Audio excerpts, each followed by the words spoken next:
Bismillahirrahmanirrahim.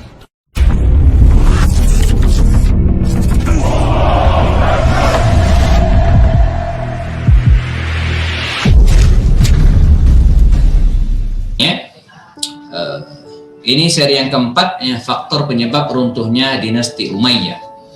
Dan bagi yang ketinggalan edisi-edisi sebelumnya silakan cek di akun YouTube Happy Andi Bastami Di situ ada dokumentasi insyaallah. Kita mulai dari sini jazakumullah. Mulai dari sini. Ini cara berpikirnya dulu gitu ya. Jadi dalam dunia ini kalau kita telaah sejak zaman Nabi Adam alaihissalam ada disebut dengan as-sira' bainal haq wal batil. Jadi pertarungan antara hak dan batil. Itu selalu ada. Dan jadi sesoleh-solehnya Nabi gitu kan. Termasuk Nabi Soleh sesoleh-solehnya Nabi mereka tetap ada musuh maka Al-Quran mengatakan jangan likulli nabiyyin aduwan kami jadikan pada setiap Nabi itu ada musuh syayatinal insi wal jinni musuhnya bisa setan dari bangsa jin atau manusia atau setan dari bangsa jin. Jadi selalu demikian. Jadi selalu terjadi pertarungan antara hak dan batil. Nah dalam konteks ini tidak melulu kebenaran itu jaya, kebenaran itu menang. Maka dalam kalimat quote saya katakan kebenaran itu bisa dikalahkan. Jadi jangan mentang-mentang Anda benar, lalu kemudian pasti menang, enggak. Jadi kebenaran itu bisa dikalahkan, tapi tidak bisa disalahkan.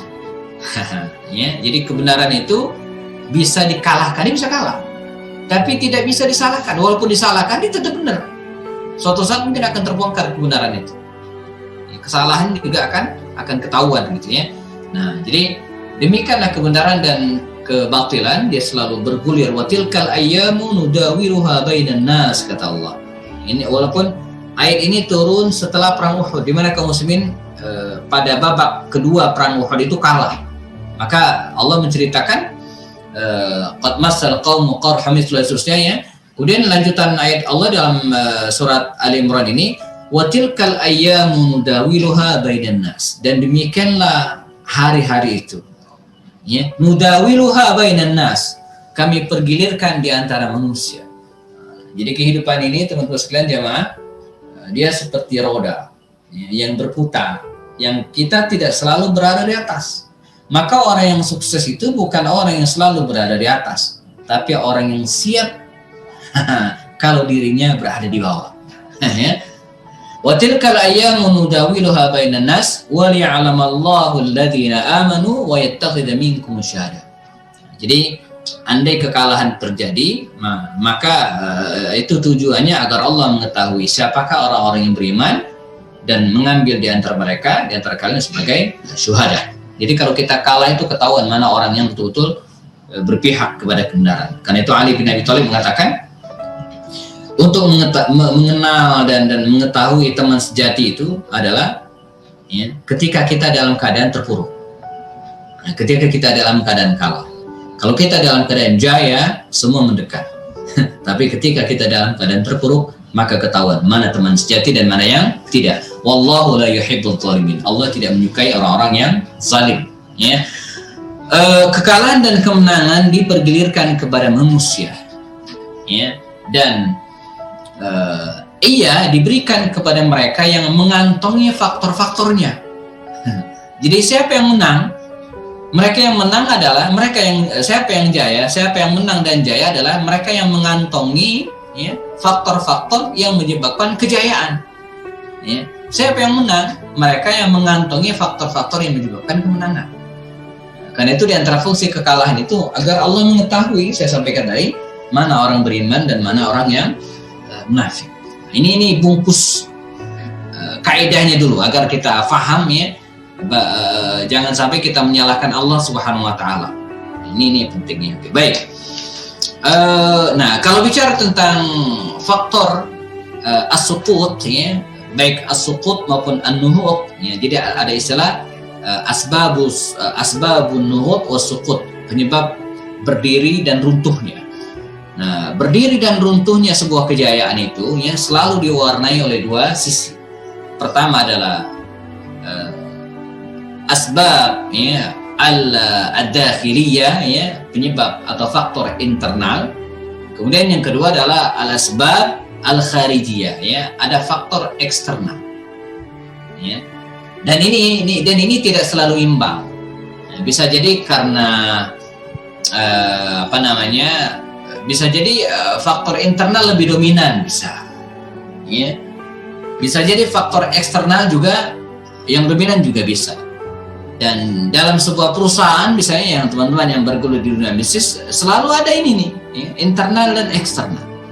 Ya, yang internal kadang kita bisa kendalikan, tapi karena faktor eksternal, ya, juga bisa. Saya dulu teman-teman sekalian jamaah pernah bekerja di sebuah lembaga pers, ya, media pers sebagai wartawan, dan sekarang tutup. Nah, kalau kita analisa penyebabnya internal, ya. Jadi kami sebagai pengelola waktu itu tidak melakukan regenerasi, tidak membaca zaman, ya, dan seterusnya, ya. Itu internal. Tapi ada juga faktor eksternal. Apa itu? Serbuan media online. Ya, jadi nggak ada lagi yang baca majalah sekarang, atau sedikit banget lah, ya. Nah, itu sebenarnya faktor eksternal. Dalam konteks keruntuhan Daulat Bani Umayyah ini juga demikian. Ada faktor internal dan faktor eksternal. Nah, kita bahas satu-satu. Pertama,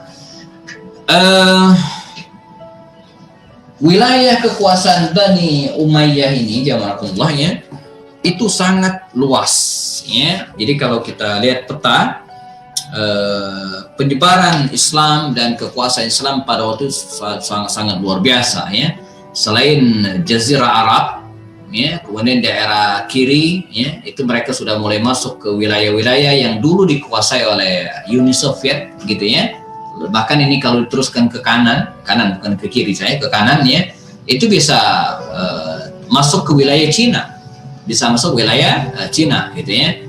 Nah, sebelah kiri itu lebih dahsyat lagi, hampir seluruh wilayah Afrika Utara membentang dari Mesir ketika mereka masuk ke Mesir, terus, ya, Tripoli, ya, sampai kemudian mereka masuk ke wilayah yang sekarang kita kenal dengan wilayah Maroko, ya, Maghribi, gitu kan. Dan tidak hanya berhenti di situ. Kita pernah bahas pada pertemuan sebelumnya bagaimana lewat Gubernur Musa bin Nusair dan seorang panglima muda yang terkenal namanya Tariq bin Ziyad. Ya, Tariq bin Ziyad berhasil menyeberangkan kapalnya ke daratan Eropa. Bayangin nih, daratan Eropa, dan menguasai bagian Eropa yang kita kenal dengan wilayah Spanyol atau Spanyol hari ini. Ya, nah ini luar biasa, ya, kekuasaan ini.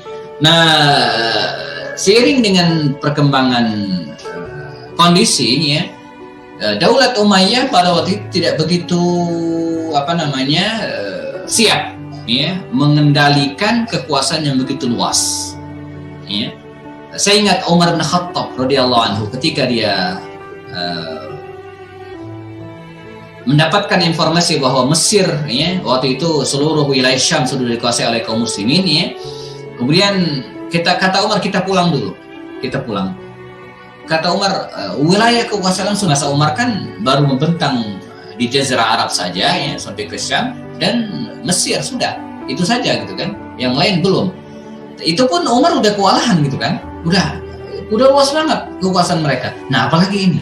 Nah, ini barangkali bisa disebabkan penyakit, bukan penyakit, ya, mungkin faktor internal di mana para pemimpin, ya, dinasti Bani Umayyah pada itu, ya, tidak bisa mengontrol kekuasaan yang begitu luas, ya, tidak bisa. Nah, kita belajar dari Indonesia. Indonesia ini juga sangat luas, penduduknya 270 juta, ya, dan ini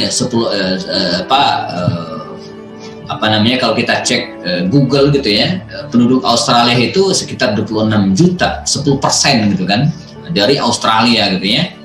Kalau kita bicara misalnya Singapura, itu kan penduduk cuma 5 atau 6 juta. Nah, itu separuh penduduk Jakarta. Jadi kalau sekarang Hebat pemerintahan Singapura ya bisa ngatur penduduknya. Iya ya, penduduknya cuma separuh Jakarta. Lah kita gitu kan 270 juta penduduknya ya. Penduduk nggak usah jauh-jauh ya, penduduk Australia itu separuh penduduk Jawa Barat. Jadi kalau Australia itu 26 jutaan jumlah penduduknya, Jawa Barat itu hampir 50 juta. Jadi dahsyat ya. Maka kata Kang Aher ya, gubernur kita yang dulu sebelum Kang Emil ya, Ridwan Kamil sekarang, dia bilang kekuasaan saya ini katanya, saya pernah ketemu beliau, kekuasaan saya ini lebih dari kekuasaan Raja Salman katanya. Mengapa? Karena Raja Salman itu cuma mengendalikan 30 juta penduduk. Kalau saya katanya 50 juta penduduk. Cuman namanya aja gubernur, bukan raja gitu ya. Ini waktu itu ada pertemuan, ada yang memanggil beliau dengan Amirul Mukminin ya. Amirul Mukminin Ahmad Heriawan. Dia nggak mau. Cuman dia bilang walaupun secara hitung-hitungan geografis betul kekuasaan saya katanya. Bahasa sombongnya lebih dari Malik Salman ya, lebih dari kekuasaan Salman. Jadi sampai ini Indonesia yang luas, jadi kalau kita betul-betul tidak punya pemerintahan yang kuat dan benar gitu ya, bisa tercerai-berai. Ini faktor pertama, ya, kurang bisa mengendalikan luasnya wilayah kekuasaan kala itu. Ya, ini bisa jadi. Kemudian faktor yang kedua, nah ini ya, ini sangat disayangkan. Ini internal, pertikaian antar keluarga, khususnya ya setelah terbunuhnya Khalifah Walid bin Yazid. Ya, Walid bin Yazid. Jadi bahkan dalam bukunya ini ya, Profesor Dr. Abdul Syafi Muhammad Abdul Latif dalam karyanya, saya bacakan karya aslinya, Al-Alam Islami fil Asr al-Umawi ya, beliau mengatakan tidaklah berlebihan jika saya katakan, kata beliau, bahwa pembunuhan Khalifah Al-Walid ya, Al-Walid bin Yazid, cucu dari Abdul Malik bin Marwan, Walid bin Yazid bin Abdul Malik bin Marwan bin Hakam, demikian nasabnya ya.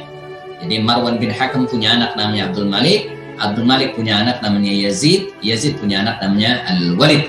Nah, atau dikenal dengan Walid II ya, karena dia punya paman namanya Walid juga, Walid bin Abdul Malik bin Marwan. Nah, kata Profesor Dr. Abdul Syafi Muhammad Abdul Latif, kata beliau, tidaklah berlebihan jika saya mengatakan bahwa pembunuhan Khalifah Al-Walid, kisah pembunuhan Khalifah Al-Walid kita bahas pada pertemuan sebelumnya, 2 pertemuan sebelumnya ya, merupakan awal kebinasaan negara Bani Umayyah. Jadi disebut awal kebinasaan, karena dari sinilah kekhalifahan atau para penguasa Daulah Umayyah itu mulai berpecah. Ya, mulai berpecah. Jadi ketika Walid bin Yazid ini dalam referensi dia emang ya namanya cucu ini ya, cucu raja begitu kira-kira ya, anak sultan aja bertingkah gitu ya, apalagi nih cucunya gitu ya. Nah, agak hidupnya foya-foya demikian kira-kira, dan kontroversi di antara kalangan keluarganya, dan puncaknya dia terbunuh ya. Walaupun banyak analisa mengatakan penyebab dia terbunuh ini bukan karena sikap hidup foya-foya, tapi emang dari awal dia sudah bertikai dengan pamannya Hisham bin Abdul Malik ya, dan ini terus sampai keturunannya, di mana sebagaimana kita pahami ya, pamannya yang namanya Hisham bin Abdul Malik itu memberikan wasiat ya, kalau dia meninggal dunia maka yang menjadi khalifah setelahnya adalah Al-Walid bin Yazid ini ya. Namun pendapat lain mengatakan pada saat yang sama Hisham ingin anaknya Maslamah namanya ingin menjadi khalifah. Nanti kita akan bahas bahwa salah satu penyebab runtuhnya karena ketidakjelasan aturan main dalam kekhalifahan. Nah, nanti ada bab lainnya insyaallah. Ini yang pertama, pertikaian antar keluarga ya. Pertikaian antar para pangeran ya, putra mahkota ya, siapa yang akan menjadi khalifah berikutnya ya. Dan ini perang saudara, konflik internal Bani Umayyah ini efeknya bukan hanya bagi kekhalifahan Bani Umayyah saja secara pemerintahan ya, tapi ini juga mengakibatkan wibawa dari pemerintahan Bani Umayyah semakin turun, sehingga munculnya pemberontakan di berbagai wilayah. Yang paling besar adalah wilayah Yaman. Wilayah Yaman yang tadi berpihak setelah terbunuhnya Hussein ya, lalu kemudian bisa diambil alih dan kemudian dibaiat oleh pemerintahan Bani Umayyah. Tapi setelah peristiwa ini, di mana Yaman itu memang agak kental bukan darah maksud saya, keberpihakannya terhadap Syiah gitu kan, Yaman, sampai Imam Syafi'i sendiri sempat dituduh orang Syiah karena dia lama di Yaman, padahal bukan gitu ya. Itu Imam Syafi'i itu hampir dihukum pancung gitu kan, karena dia dituduh sebagai orang Syiah padahal enggak ya. Akibat dia kelamaan di Yaman dan dianggap bersekutu dengan orang-orang Syiah. Nah, awalnya orang-orang penduduk Yaman ini bisa direngkuh oleh pemerintahan pusat Bani Umayyah. Tapi setelah peristiwa ini ya, pemerintahan mereka membelot dan kemudian tidak setia lagi kepada pemerintahan pusat Bani Umayyah. Nah, ya, apalagi nanti ketika muncul bibit-bibit Bani Abbasiyah, ya, mereka segera gabung dan siap berpisah dengan Bani Umayyah di Damaskus. Ya. Nah, ini lanjutannya. Yang jadi pertentangan antar keluarga tadi mengakibatkan pertentangan antar kabilah, ya, antar kelompok Qais, ya, suku-suku Arab, ya, yang di bagian atas utara dan ini wilayah Syria, ini disebut dengan kabilah Qais. Nah, melawan ya kelompok ya suku-suku Arab yang ada di daerah selatan, daerah Yaman tadi. Kedua kelompok tersebut saling mendukung kandidat masing-masing ya. Dari kelompok Qais itu mendukung grupnya Yazid bin Abdul Malik ya, atau Yazid ya, betul ya, Yazid bin Walid bin Abdul Malik, cucunya Abdul Malik bin Marwan. Sementara kelompok Syria Syam ya, Jazirah Arab bagian utara itu mendukung grupnya atau keluarga Al-Walid bin Yazid. Agak ribet ya. Yazid bin Walid bin Abdul Malik berlawanan dengan Walid bin Yazid bin Abdul Malik. Jadi saya ketika membaca khalifah-khalifah ini juga agak ribet gitu ya. Jadi karena namanya mirip-mirip, bukan mirip lagi, sama. Maka di beberapa buku sejarah biasanya dikasih ditambahin misalnya Walid kedua, Walid ketiga, Yazid kedua, Yazid ketiga. Nah, ini pertikaian antara dua keturunan ya. Jadi Abdul Malik bin Marwan itu ya punya anak namanya Walid dan Yazid. Nah, dua keturunan mereka ini yang kemudian bertikai dan kedua belah pihak ya, baik suku-suku yang ada di Jazirah Arab bagian utara, Syria dan lainnya ya, atau Syam lah dulu namanya, dengan kelompok Yaman. Nah, ini penyebab yang kedua. Penyebab yang ketiga, kalau kita analisa ya, di sini juga dikatakan nih kalau nggak salah, mana ya? Ada. Jadi penyebab yang ketiga itu karena ada semacam ketidakadilan dan diskriminasi terhadap mawali. Mawali itu adalah orang atau kelompok di masa dinasti Umayyah yang bergabung dan masuk Islam tapi bukan dari kalangan Arab. Ya. Jadi di pertemuan sebelumnya kita sempat bahas Umayyah ini atau Bani Umayyah Damaskus ini agak Arabic centric gitu ya. Jadi fanatisme kearabannya itu agak kuat. Jadi kalau mereka menaklukkan sebuah wilayah, maka dikirimlah keluarganya atau paling tidak orang yang berbangsa Arab lah ya. Nah, ini yang membedakan dengan Abbasiyah. Kalau Abbasiyah itu enggak. Abbasiyah itu dia lebih open, lebih terbuka. Maka masing-masing punya kelebihan. Ini jadi lucu ya. Jadi Bani Umayyah ini salah satu penyebab runtuhnya karena mereka dianggap diskriminasi terhadap non-Arab. Tapi kalau kita baca nih, runtuhnya Daulat Abbasiyah itu diantara penyebabnya karena mereka terlalu dekat dengan mawali, dengan non-Arab. Justru yang menjadi tentara Abbasiyah itu ya, itu orang-orang yang kita kenali dengan orang-orang Turki hari ini.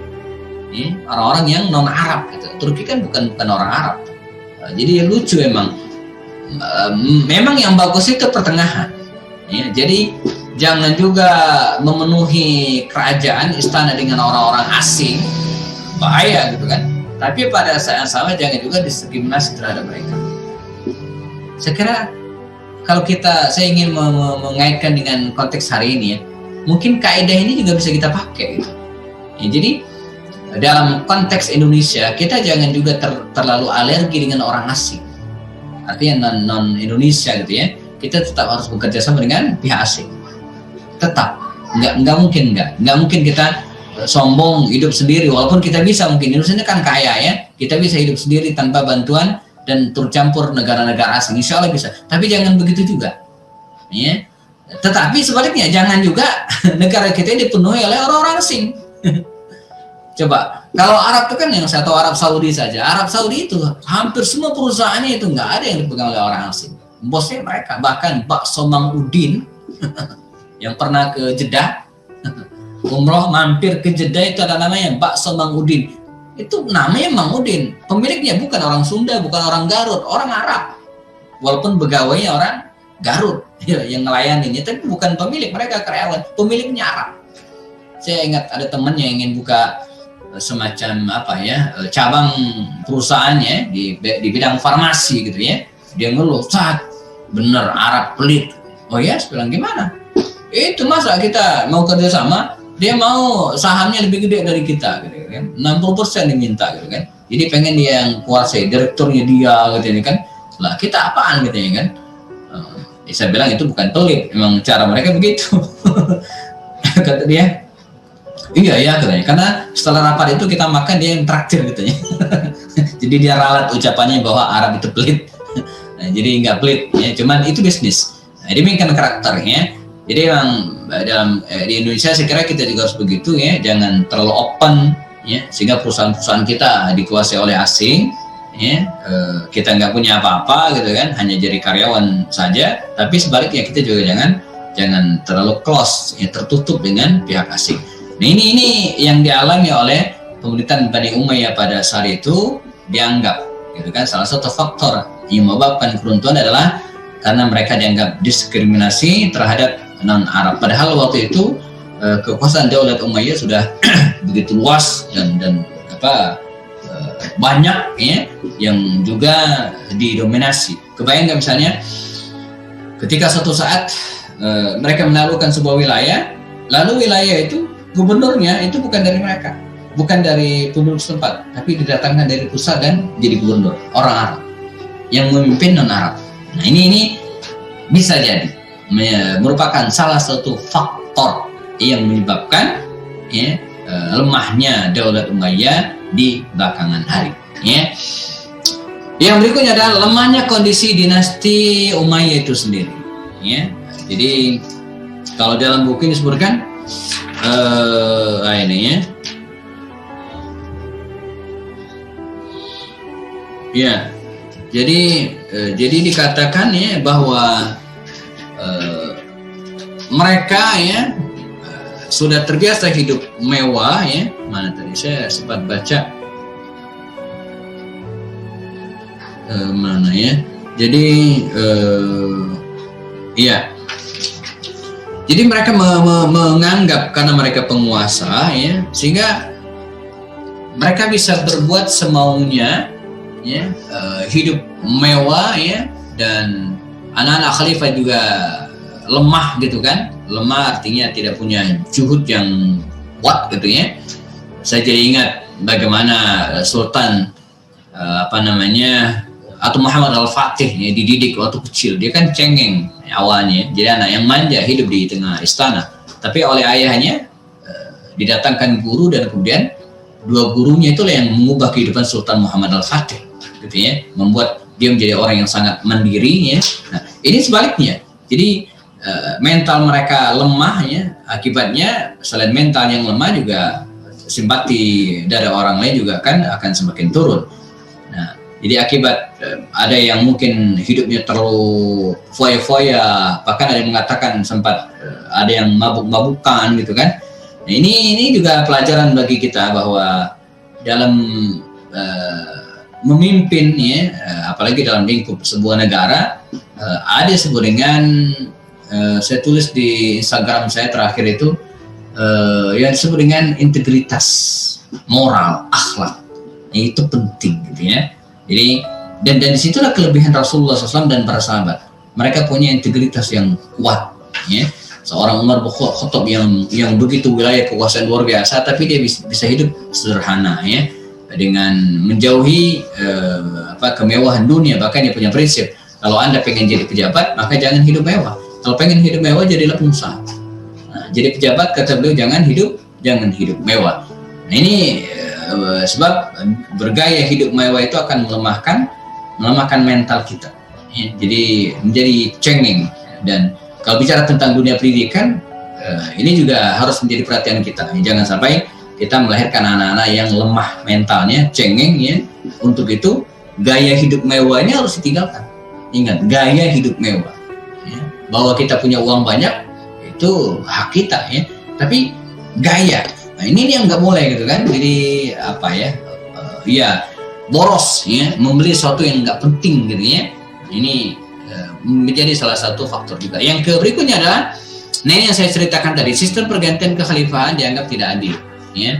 Jadi meskipun para pemimpin dinasti Umayyah itu dari satu klan Bani Umayyah dan bisa dianggap sebagai satu marga gitu ya.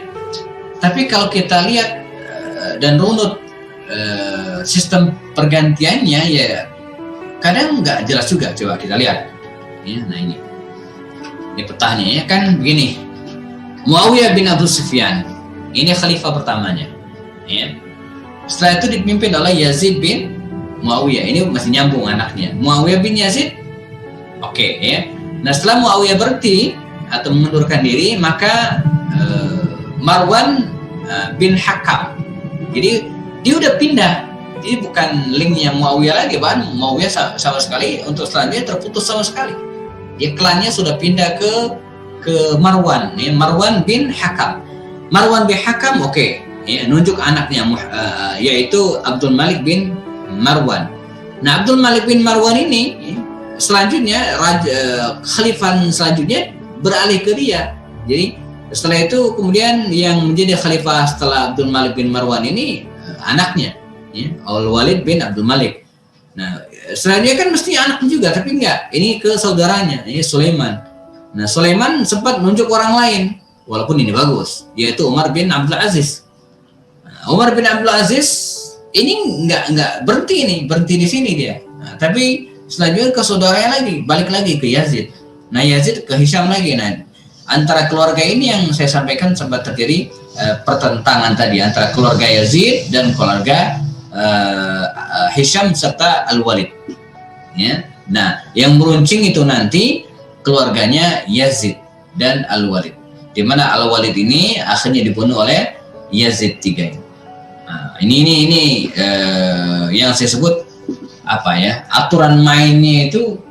Jadi kalau seorang khalifah meninggal, siapa setelahnya? Mengapa saudaranya gitu kan? Kenapa bukan anaknya? Atau mungkin karena anaknya waktu itu masih kecil gitu ya. Ini kerancuan-kerancuan ini yang kemudian belakangan menyebabkan mengapa terjadi pertikaian antar saudara. Ya. Yang berikutnya, dan ini menjadi faktor utama saya kira ya, walaupun bukan yang dominan sekali ya. Di dalam buku ini dikatakan istihanatu Bani Umayyah bi harakati Bani Al-Abbas wa ghururihim wa ijabihim bi quwwatihim wa ghaflatihim anha hatta kaburat wa ta'azzamat. Faqad kana Marwan ibn Muhammad yaktubu li Nasr ibn Yasar li Nasr ibn Sayyar hina hadarahu min quwwati hadhihi al-haraqah. Jadi istihana, jadi mereka menyepelekan gerakan-gerakan yang muncul ya. Jadi mereka menganggap enteng gitu ya, baik gerakan Bani Abbasiyah yang muncul besar kemudian, ataupun gerakan-gerakan yang lainnya seperti Yaman itu kan didominasi oleh orang Syiah kan? Atau beberapa gerakan Syiah yang berada di beberapa tempat itu diabaikan. Ini yang tidak terjadi di awal pemerintahan Bani Umayyah. Misalnya Muawiyah itu tegas sekali gitu. Dia galak dalam tanda kutip ya, galak dengan caranya gitu ya. Bahkan yang punya prinsip dia bisa menaklukkan musuhnya ya, andai musuhnya tersebut memegang rambut dan dia memegang rambut juga, dijamin tidak akan putus. Tapi dia selesaikan gitu kan. Makanya pada pemerintahan Muawiyah bin Abu Sufyan yang berlangsung 20 tahun itu kuat sekali gitu ya. Tapi belakangan itu tidak. Itu menjadi di apa? Dalam buku disebutkan istihanah. Jadi apa ya? Menyepelekan. Ya. Akibatnya gerakan Bani Abbasiyah yang sudah muncul pada akhir pemerintahan Umar bin Abdul Aziz Khalifah yang ke-8 ya, itu terus besar seiring dengan semakin buruknya kondisi Bani Umayyah di Damaskus ini. Nah, ini juga bisa menjadi penyebab keruntuhan dari Bani Umayyah. Terakhir ya, mungkin munculnya gerakan pemisahan diri dari beberapa kelompok masyarakat. Ya. Nah, ini sudah dimulai dari masa Yazid bin Muawiyah dengan munculnya gerakan Hussein yang kemudian meninggal di Karbala, lalu kemudian gerakan Abdullah bin Zubair bin Awam yang kemudian syahid di Makkah dalam peperangan pada waktu itu ya. Nah, selanjutnya dua gerakan lainnya, gerakan Syiah Khawarij yang terus bergerak ya. Saya ibaratkan ibarat api dalam sekam yang adem ayem padahal menyimpan dendam kesumat yang luar biasa, sehingga ketika ada peluang maka mereka akan munculnya, dan puncaknya ketika muncul gerakan Bani Abbasiyah yang akhirnya menumbangkan dinasti Umayyah di Damaskus tahun 132 Hijriah dengan khalifah terakhirnya Marwan bin Muhammad ya, bin Abdul Malik dan seterusnya. Nah ini endingnya dari pemerintahan Bani Umayyah ini teman sekalian, yaitu dengan lahirnya kekuatan besar, yaitu kekuatan Bani Umayyah yang mengambil alih.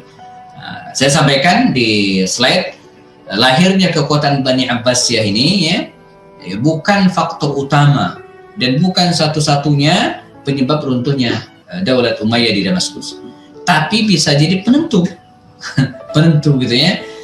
Gerakan ini memang sudah muncul sejak awal ya di pertengahan kekuasaan dinasti Umayyah, namun seiring dengan melemahnya kekuasaan Bani Umayyah itu ya, maka kekuasaan ini menjadi kuat, dan ketika tiba masanya mereka mengambil alih sehingga memindahkan ya pemerintahan ke pusat pemerintahan yang baru yang ada di Baghdad.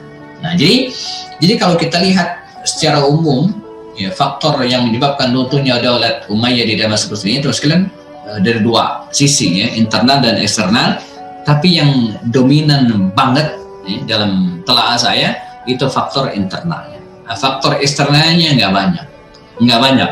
Ya, justru mengapa Bani Abbasiyah itu bisa mengambil alih? Karena memang kondisi mereka lemah. Dan ini kalau kita lihat nanti di Turki Utsmani, saya kira ini menjadi pelajaran bersama gitu kan, bahwa faktor internal itu sangat-sangat penting. Ya, sekeras, sekencang apapun serangan dari eksternal, tapi kalau kita kuat, maka kita aman insya Allah. Tapi sebaliknya, ya, walaupun serangan dari luar, faktor eksternal tidak begitu kuat, tapi kalau kita lemah, maka dia akan runtuh. Dan al-istihanah tadi penting. Bahkan disebutkan dalam buku ini ya, dikatakan istihanatu Bani Umayyah. Jadi Bani Umayyah ini menyepelekan biharakati Bani Abbas, gerakan-gerakan dilakukan oleh Bani Abbas ini ya. Kemudian bahkan disebutkan ya, kana Marwan bin Muhammad yaktubu lin Nasr ibnu Sayyar hina hadarahu min quwwati hadal haraka. Jadi sudah diingatkan ya, oleh khalifah mereka Marwan bin Muhammad, yang khalifah terakhir ya, menulis surat kepada gubernurnya Nasr bin Sayyar dan mengingatkan tentang bahaya, tapi dia abai, tenang aja. Sama seperti hancurnya Daulat Abbasiyah itu kan sama. Jadi para pejabat itu sudah ngasih tahu ke khalifah terakhirnya itu ya, bahwa ada kekuatan besar dari Mongol ya, yang akan menyerang kita. Ya. Pilihannya kita bersiap-siap menyiapkan pasukan yang besar gitu kan untuk menghalau mereka, atau ya, kirim utusan kita berdamai. Kata ininya apa? Enggak. kita besar. Jadi dia merasa besar dan tidak mungkin dikalahkan. Sudah. Begitu Mongol datang, diserbu 40 hari 40 malam ya, Baghdad hancur, luluh, lebur, tidak menyisakan apapun ya, dan selesailah riwayat Bani Abbasiyah. Nah, baik, teman-teman sekalian, ini ya bahasan tentang asbab suqut Daulat Umayyah di Damaskus ya, sebab-sebab runtuhnya Daulat Umayyah di Damaskus secara sekilas ada berapa 7 atau 8 poin tadi ya. Sisanya kita bisa perdalam lewat diskusi ya. Jika ada yang ingin tambahkan atau mungkin teman-teman ada pernah baca ya, informasi lainnya terkait kekhalifahan ini atau daulat atau dinasti ini ya, kita bisa sharing insyaallah. Saya persilakan jika ada. Saya sambil cek. Iya. Yang bertanya siapa? Sebentar. Oh.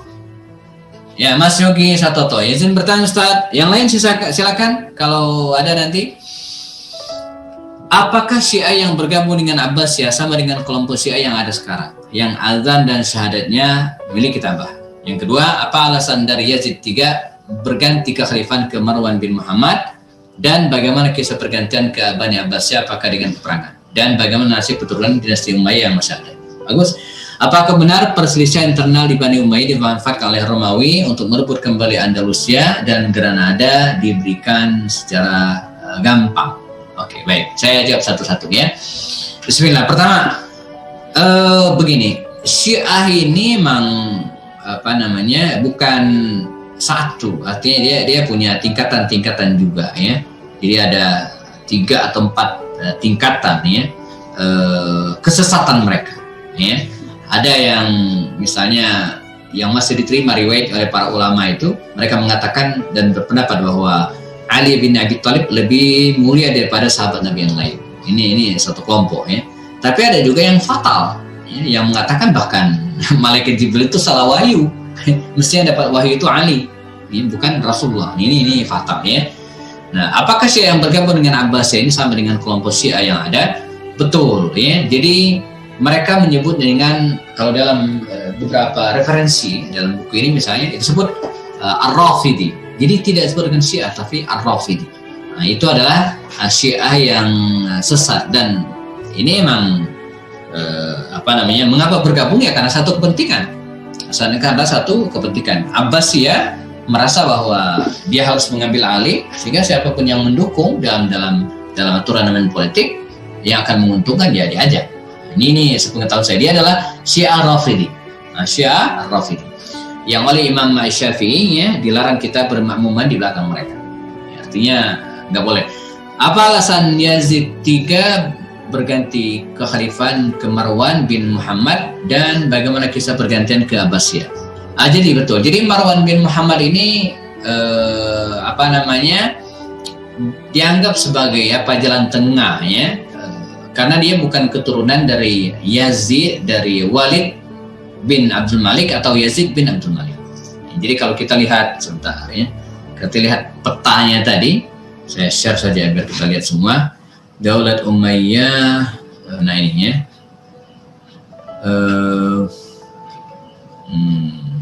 Nah iya, ini ya. Jadi kalau teman perhatikan, nah ini. Jadi kalau kita perhatikan, yang bertikai itu kan Yazid ya. Yazid dan Al-Walid ya. Jadi Yazid, anaknya Yazid bin Abdul Malik dengan anaknya Walid bin Abdul Malik. Nah, dua ini yang bertikai ini. Dua ini. Nah, sehingga Marwan bin Muhammad ini nggak ada hubungan kekeluargaan, sehingga dia menjadi semacam jalan tengah. Dan Marwan bin Muhammad ini orang kuat. Ya, dia hebat, dia panglima perang. Kita pernah bahas, dia panglima perang. Tapi sayang, dia punya ide-ide cerdas gitu kan. Tapi sayang, dinasti Umayyah ini memang udah agak keropos. Maka tadi disebutkan Marwan bin Muhammad ini kan pernah ngirim surat kepada salah satu stafnya tadi tentang bahaya gerakan Bani Abbas itu. Tapi tidak digubris. Ya sudah. Ya, akhirnya malah dia ditangkap. Dia melarikan diri, kabur ke Mesir dan ditangkap oleh Bani Abbasiyah. Nah, nyambung ke pertanyaan ketiga, betul, ini lewat peperangan. Sangat disayangkan memang. Jadi bukan serah terimanya itu bukan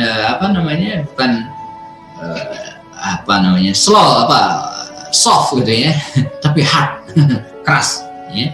Marwan bin Muhammad khalifah terakhir ditangkap dan kemudian terakhir dihukum pancung di Mesir. Kita pernah bahas. Nah, jadi begitu ya. Kemudian satu lagi tadi, apakah benar perselisihan internal di Bani Umayyah dimanfaatkan oleh Romawi untuk merebut kembali Andalusia, Granada? Enggak, ini beda zaman. Jadi setelah runtuhnya Bani Umayyah ini, teman-teman sekalian, kekuasaan kaum muslimin beralih ke Abbasiyah. Coba kita lihat. Walaupun bersamaan, artinya tidak berjauhan nah, salah seorang anak dari Hisham itu ada namanya Muawiyah. Nah, Muawiyah ini punya anak namanya Abdurrahman Ad-Dakhil. Dia yang ketika terjadi peperangan ya, dan seluruh ya, jadi betul-betul dihabisi ya. Seluruh keturunan Bani Umayyah ini dihabisi oleh Bani Abbasiyah pada waktu itu. Nah, Abdurrahman Ad-Dakhil ini berhasil menyeberang. Nah, maka disebut dengan Ad-Dakhil, masuk ke Asbania atau Spanyol, dan dia yang kemudian menjadi atau cikal bakal berdirinya dinasti Umayyah di Andalusia. Pendirinya ini Abdurrahman Ad-Dakhil ini, dia yang masuk, dan ini butuh sesi tersendiri gitu ya. Saya pernah nulis buku. Nah ini. Jadi kalau kita lihat supaya tidak salah tahunnya, ya, Daulat Umayyah di Cordoba itu dimulai dari tahun 756, ya, 756 Masehi. Ya. Sementara Daulat Umayyah itu runtuh 750 Masehi. Jadi berselang sekitar, ada mengatakan 10 nggak nyampe ya. Kalau di sini 6, tapi mungkin lebih lah ya. 6 atau 7 tahun, nggak nyampe 10 tahun lah ya. Runtuhnya Umayyah ini, berdirilah Umayyah di Damaskus. Di Spanyol. Jadi 750 masih runtuhnya Umayyah di Damaskus. 756 berdirilah Bani Umayyah di Andalusia. Nah, bersama dengan itu ya, nanti dia runtuh tahun 1031 Masehi. Bersama dengan itu berdirilah dua dinasti Abbasiyah. Jadi sempat ada dua.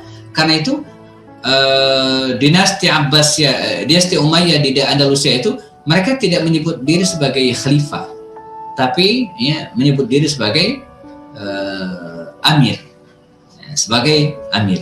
Ya. Jadi bukan khalifah, karena khalifah di Abbas. Ya. Tapi terpisah. Ya, jadi bukan bawahan, dia terpisah sendiri. Jadi beda zaman. Ya. Wajib militer pun ternyata tidak bisa meredam konflik internal. Sosok pimpinan pusat yang kuat di Bani Umayyah sepertinya tidak ada. Jadi muncul pimpinan kecil. Ya, jadi sebenarnya masalahnya agak konflik. Jadi maksudnya kompleks masalahnya. Ya. Jadi karena kondisi yang sudah lemah ya, para penguasanya tidak kuat lagi ya, sementara di daerah-daerah ya, karena wilayah sudah luas, maka muncul pemimpin kecil yang tadinya kan orang dari Bani Umayyah yang dikirim untuk menjadi pemimpin di wilayah-wilayah yang mereka kuasai. Tapi ini justru dianggap tidak adil. Ya, itu menjadi catatan dan penyebab runtuhnya Bani Umayyah juga.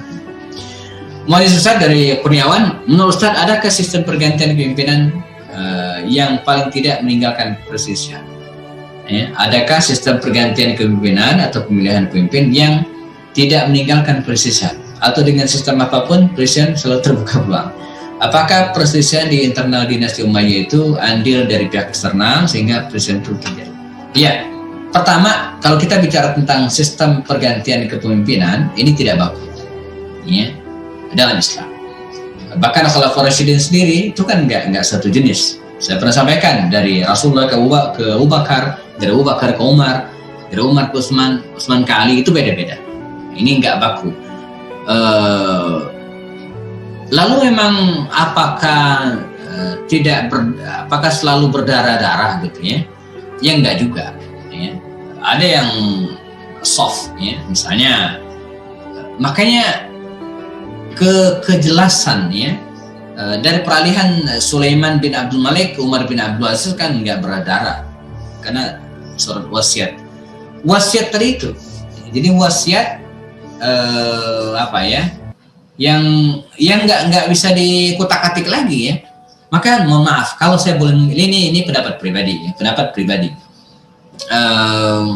Dari sekian banyak tipologi dan kemudian cara serta mekanisme peralihan kepemimpinan, wallahu alam ya, mungkin saya salah ya, yang lebih mendekati kearifan, kalau bahasa orang hari ini demokratis gitu ya, tapi tetap adil, itu mungkin sistem yang dipakai oleh Sayyidina Umar bin Khattab, wallahu alam.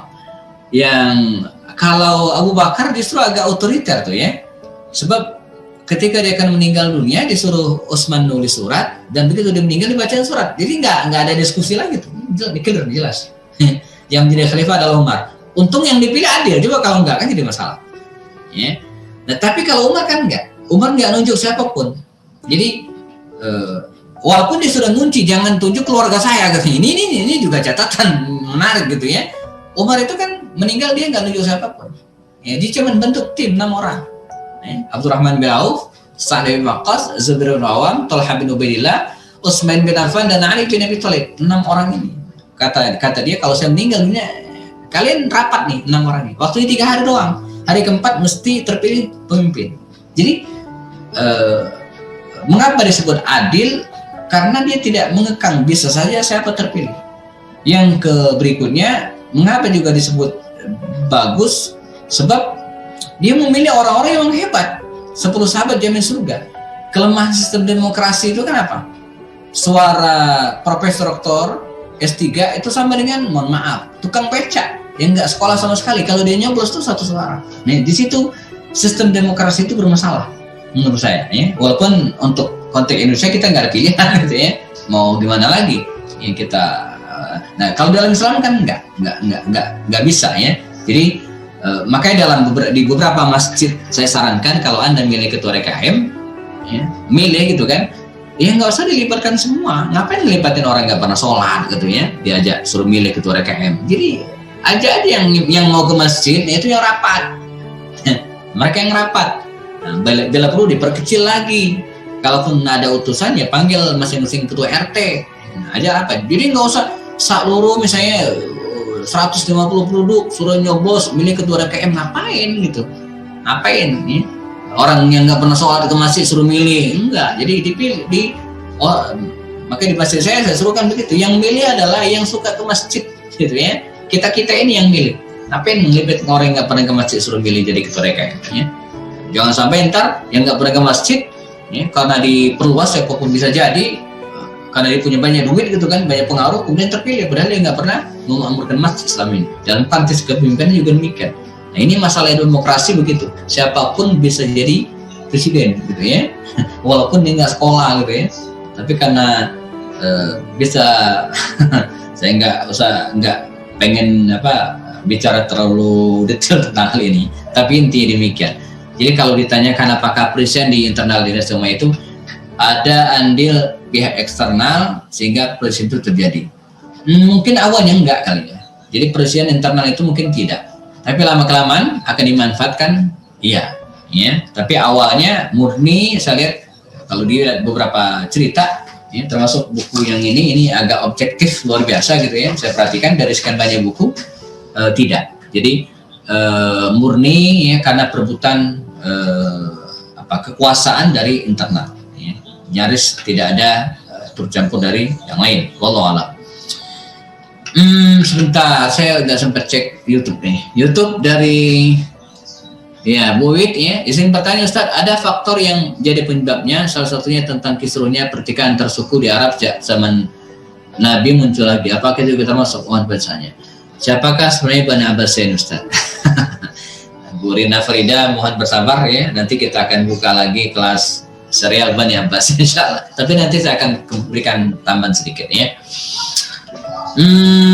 Dari Bu Wiwit ya ada faktor yang jadi penyebabnya. Salah satunya tentang kisruhnya pertikaian antar suku di Arab. Sejak zaman Nabi muncul lagi, apakah itu juga termasuk Mohon penjelasannya. Ini apa maksudnya? Salah satunya tentang kisruhnya pertikaian antar suku di Arab sejak zaman Nabi muncul lagi. Apakah itu juga termasuk? Mungkin kejauhan kalinya. Walaupun kalau dihubung-hubungkan bisa juga, karena terus terang fanatisme bangsa Arab itu memang agak kuat gitu ya. Ini ada efek positif dan ada efek negatifnya. Jadi bangsa Arab itu dikenal sebagai bangsa yang agak kuat fanatik kesukuan itu agak kuat. Sama di kita di Indonesia kan ada beberapa kabilah suku yang fanatismenya itu tinggi terhadap sukunya ya. Nah, di Arab itu lebih tinggi lagi. Nah, ini bagus ya, bagus dalam hal untuk persatuan di seterusnya.